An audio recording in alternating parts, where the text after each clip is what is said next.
Senators have accused Speaker Ken Lusaka and President Uhuru Kenyatta of holding the Senate to ransom as another meeting on revenue sharing formula was aborted yesterday. Several senators attributed the aborted Speaker's kamukunji to the indecisive leadership of Lusaka, Majority Leader Samuel Pogisio and his minority counterpart James Orengo, claiming they were being instructed by the executive. Despite Lusaka officially calling for the kamukunji last Tuesday in his communication to the House and a retreat between the leadership and the 12-member mediation committee to harmonize a report, none materialized. When contacted, Lusaka said he was waiting for Pogisio and Orengo to brief him before he could convene the kamukunji. Let's now speak with Patrick Amimo on the fate of this revenue formula debate. Good afternoon, Amimo. It's great to see you. Any chance the debate will happen today? This particular matter has been dragging in the Senate. I think this will be the 10th time they'll be attempting to see whether they'll debate and vote on the matter after it was removed from the order paper last week, Tuesday, after Speaker Lusaka said that they were in discussions with the mediation committee where they were to meet on Thursday of last week, where he had promised that there was indication of a win-win formula, and then also promised on that particular last week that he'll be having a kamukunji Monday. Both promises flopped, and as we speak, the senators are still holding to their positions, old positions, as it were when the Senate did last discuss this particular division of revenue bill on 17th August during a special sitting. And it's still, this is really charged. There's a time we saw 3 senators who were arrested in an inexplicable manner. Also, we saw the matter discussed yesterday where the IG and DCI were before the Senate Joint Committee, that on Justice and Legal Affairs, together with that on security, to explain why the 3 senators were arrested. Remember that particular time, there was a move to have at least members take a vote on the floor of the House where at least maybe it was thought to be calculated manner where some of those in the counties, their vote was to vote on behalf of the arrested senators who were opposed to the new formula. But then we saw the Speaker rule that the standing orders of the Senate do not allow that. After these particular senators withdrew voting by proxy. So that matter came to a tie and it flopped because from the initial reports was that 25 senators were opposed to the new formula against the 22 from this government side. So it was looked at by arresting the 3 and allowing those county votes to come in. 2 of them, then maybe they would have held a day because it only requires a vote by 24 to pass that particular vote formula. So it is, as I did indicate, it's like a delaying tactic, but which is useless or which will not draw any fruits because senators are still holding to their positions. And as we speak now, there is that the Public Finance Management Act, which are now the majority whip wanted to introduce on the floor of the Senate to allow the National Treasury, CS Treasury, Ukuriatani release 50% of the monies to counties. But then this particular provision is in law where the CS Treasury can allow counties to spend 50% of their budget as they await for the assent of the Appropriation Act if it's not passed. So if this bill was to be taken into account, counties can run the operations up to December this year because the financial year began on 1st July. But what we are seeing from the county government is threats by the county government, which are now saying that they'll be closing down county operations from Thursday this week if Senate does not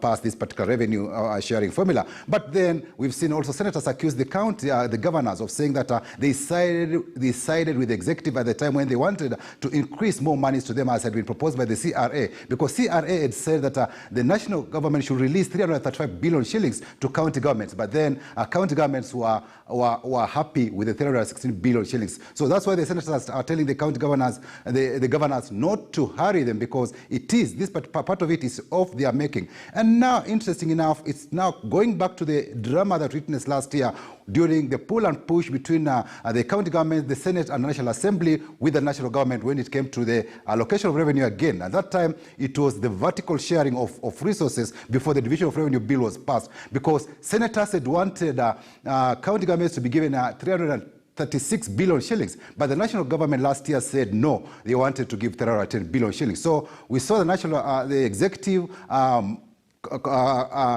enter into relationships with the National Assembly and settle on 310 billion shillings before this matter drew into the Supreme Court. Matters went to the Supreme Court, and judges, at the end of the day, we saw the Senate agree to the 316 billion shillings as had been, and leave their position of 335 billion shillings. So it is a matter that we are also likely to get into a similar scenario, because last week, a similar bill, a proposal was introduced on the floor of the National Assembly, where they want, the National Assembly now wants, like, it's taking over the role of the Senate on matters now, revenue, where they are proposing to introduce the Public Finance Management Act and try to get a mediation over this particular matter. But we saw Speaker Justice Muturi warn the leadership of the National Assembly to give the Senate time to resolve this matter, because this matter is before the Senate, and it's the Senate that will resolve it, not the National Assembly. So it is a pull and push that we are seeing,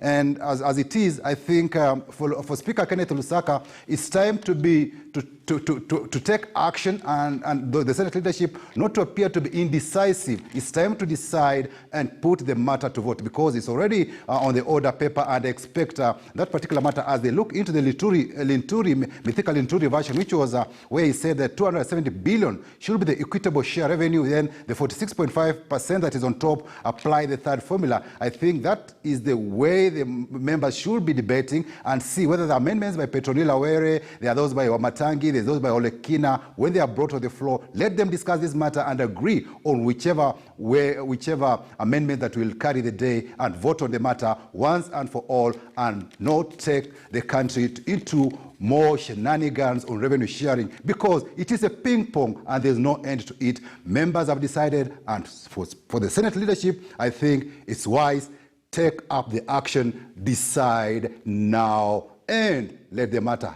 end, and we focus on other pending matters before the Senate, because we have other bills before the House, and not be dilly-dallying, spending many hours over this revenue sharing formula, which members have already said this is our position, and we are not holding back. Grace.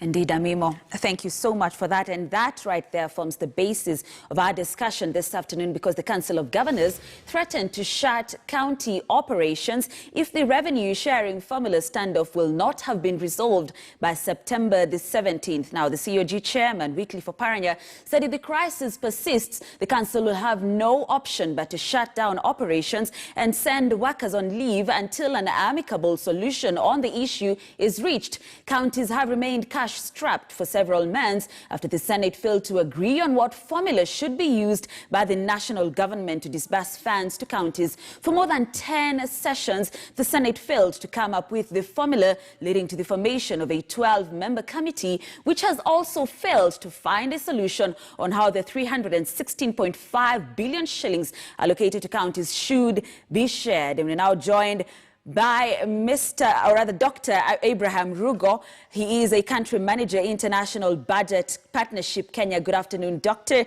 Abraham. Thank you so much for joining us on News Desk. Welcome. Great. Now, the law is very clear. When the Senate disagrees, there is a provision for counties to get 50% of their previous allocation. Let's start from there.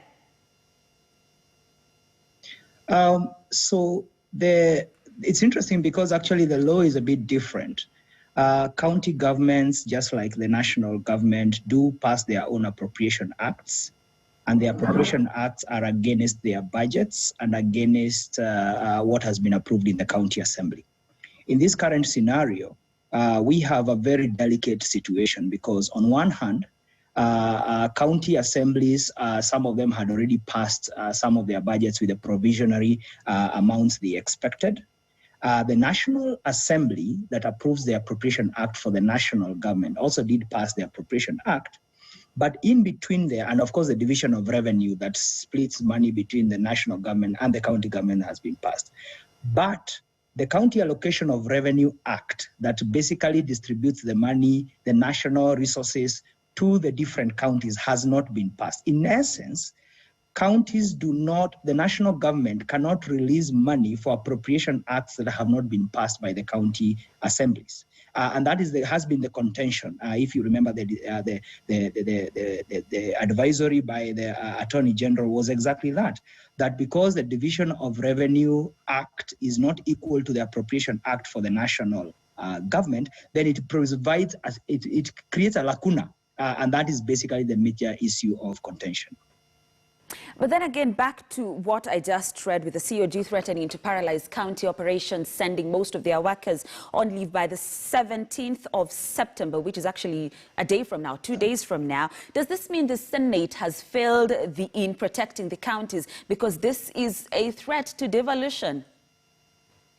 I think, by all means, I think it is right to say that on this one, the senators have failed us. Part of the reason being that this proposal was not, the third formula that has been proposed was not presented in Senate yesterday, neither was it presented in this year. It was presented in March last year, and therefore there's been quite some sufficient time to debate. But what has been the contention? The contention has been that when we got into this system of devolution and we came up with a framework, the parameters upon which development occurs. In fact, one of the reasons why we went to a devolved system of government is so that we may enhance development. And therefore, it is clear that after some time, the same poverty levels will not be the same, but also the population numbers have changed. The demands and the needs of citizens for services at the devolved level has also changed and improved in some instances.